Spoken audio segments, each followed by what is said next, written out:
just want to be, I want to be that guy that TJ carries a picture of around in his wallet. I just want someone to look at me the way that TJ looks at Handsomeguy. Yeah, they are definitely the goals, but the goals for Cydonia to continue to just finish up this series. He's been looking pretty strong so far. First game with the Hunter looking great, and then just a truly impressive performance with that Druid. Just, you know, really knowing exactly how to play the matchup, as you said, based on what was happening during the game.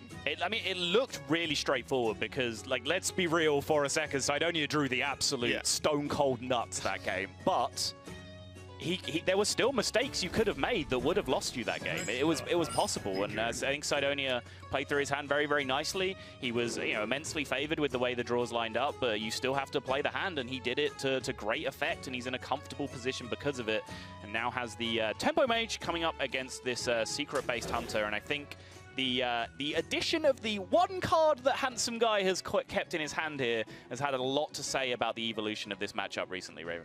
Yeah, I mean, you know, I play a lot of similar lists to this Hunter, and sometimes, like, the Tempo Mage is just very scary because early on, you know, we can see the cat trick, and the likelihood that that gets procced early is extremely high with the sheer volume of low-cost spells that Tempo Mage runs, but Tempo Mage, as we can see, also has cards like Arcane Missiles, Flamewaker shots that don't care about stealth. They do not respect stealth at all. And if they just kill off the cat, as well as potentially, you know, clear up the sort of smaller minions on the board at the start for Hunter, like, Hunter kind of struggles to get back on board, and Tempo Mage can often run away with the game.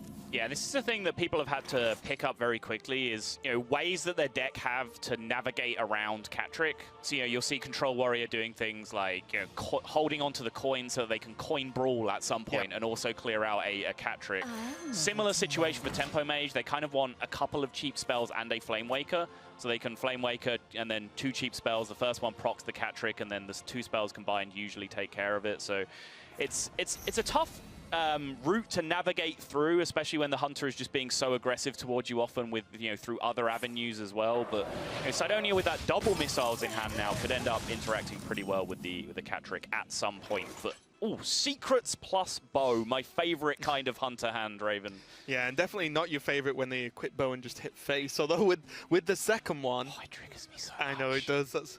I love seeing you triggered, so. I know you do. But the second bow might actually allow for a bit more of an aggressive line where, you know, that's a bit more of a reasonable take on it. Yeah, it's very possible. The second bow does actually change that equation, but the fact he'll probably want to curve bow into Barnes most of the time means that we might even see him hold the bow here. Although there's so much weapon destruction in this tournament, I'm going to check Cydonia's Tempo Mage list for weapon destruction. There isn't any. We've not gone that far yet. I mean, we could get there, right? But yeah, Snipe comes down, takes care of the minion. So now we will probably see this decision from Handsomeguy. Is this first charge of bow going to go face? But now we have double 4-drops. So now we're going to be saved our million-dollar question of whether he hits face with bow, and we're going to go coin 4 into 4 instead, I believe. Yeah, I agree. I think this is just a big play, especially because Barnes can actually just simply blow out a game a lot of the time. Yeah. They're cats like High Main, Ragnaros. Yes, the Rag can easily be dealt with, but not after it does 8 damage to face if it came out this turn. So really causes issues. And also, if that happens, Cydonia needs to ping, which is, you know, effectively makes his 4-mana turn a 2-mana turn. So it's going to go for the Wolf first. Interesting. Yeah, the Wolf does surprise me a little bit. Yeah. I think empty board Barnes is the win-win Barnes, right? If you just get a 1-1, then sure, you got a decent board presence. But like you said, if you do pull a Grandmother or a High Main or something nutty, it's just, you know, so potentially game-winning because you've got it down with initiative. So it does surprise me. I would have liked the Barnes, but Handsomeguy obviously has his reasons for Infested Wolf. You always feel like you just have to pull back a little bit when you're criticizing a player as well established and as he knows something we don't. Yeah, as distinguished and storied as Handsomeguy is, you're like, he probably has his reasons. Yeah, and we see, you know, something we've not really discussed, not really had chance to yet, but a lot of Tempo Mage in this tournament. All slight variations, and Cydonia specifically is, you know, quite minion heavy with, you know, it has the Ragnaros, it has the double water elementals, Faceless Summoner, so, you know, leaning more towards the minions that are just like high value minions more than anything, and Water Elemental's going to get some work done. And now double bow, double cat trick. If only you could have 2 portraits and equip them both with 2 cat tricks separate, but you cannot, and we are going to see dual wielding coming to a Hearthstone expansion near you. Not confirmed. Hey, look, When has anyone ever taken anything I say seriously, honestly? Let's be real here. That's true. Yeah. That's true. I know I don't. Yeah.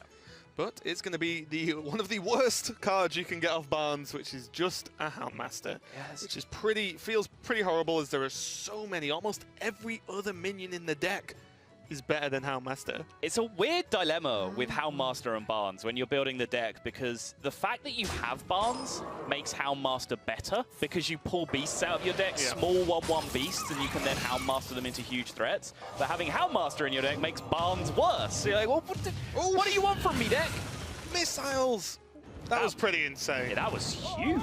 Wow, could that have gone any better? And now I think Handsomeguy is going to have to take the miserable decision of just slamming an Eagle Horn Bow into a Water Elemental. Never feels great, just giving up the freeze yourself, because now misses his next attack on the following turn, meaning some of the tempo advantage that comes from, you know, generating any weapon, really. I mean, that's the huge advantage, is that you get to essentially attack for free the next turn. Now doesn't have that advantage available to him. Yeah, and also Cydonia knows that Handsomeguy only runs one snipe, and it's already been used, so this is your Drake, it's free. You can just play it. He drew the Mana Worm anyway, just asserted dominance by playing the Drake first. He knows. So I know your list, hold this Drake. Yeah, because a lot of the time, Azure Drake is one of the best snipes. Like 5 mana, draw a card, great, you know, fantastic.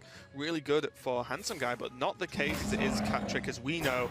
Misha's going to come down out of the Animal Companion, and again, a slight frustration with this Huntress. Like, he's going to play it, but not get any instant value from the free secrets it provides, because Catrick is already live.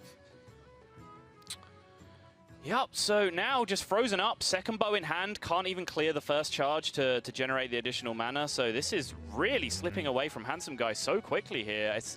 He could just be eventually getting run over at this point, and we're still yet to see that rogue come out, which we've talked about as a potential sticking point. So Handsomeguy just in so much trouble here.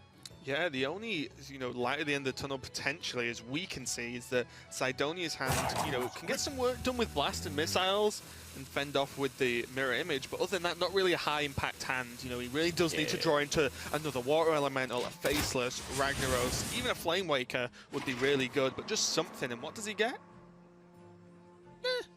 It's okay. He can actually play the Sorcerer, kill off the Misha, proc the Catrick, and then has huge 4 arcade missiles. Yeah. This is a really big deal, and honestly, I feel like if some of the damage starts going face at this point, does he mind that much? Because he still has the mirror image to wall out the potential Catrick coming in anyway. Yeah, this is just like a win-win, right? If he, you know, if he kills the Cat, fantastic. Already dead with 5 missiles, pretty likely. And look at this damage he's pushing, and Handsomeguy has no way to stop it at all. This is going to be a dramatic downhill spiral for Handsomeguy at this point. Doesn't play Explosive Trap in his list, if I'm seeing it correctly. Slightly hard to pass the traps with the Korean characters, but fairly sure there's no Explosive Trap in here. Just develops that second Catrick. Quick shot to take care of some of the damage, and now Cydonia.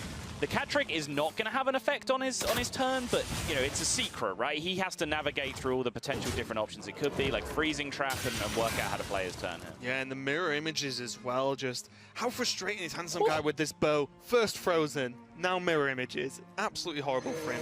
And Azure Drake, a fantastic draw for Cydonia, allows him to cycle. You know what? Why not just drop the Flame Wake? Yeah, so at this point, like, what is the Hunter going to do to this kind of board? He knows there's no Call of the Wild. Not that it could even be played next turn anyway, with the nerf up to 9 mana. So this, to me, just is the ping really better than just dropping Flamewaker this turn? The ping doesn't change the clock. So if you ping, then you can take him down an extra point this turn, which means you'd need 1 less the next turn. But even if Handsomeguy kills 1 minion, you still have the same clock on the next turn, whether you ping this turn or not. So it doesn't really change anything. So yeah, just minion presence on the board, play the Flamewaker, ask even more questions. It's going to be it. Handsomeguy, the player who's been so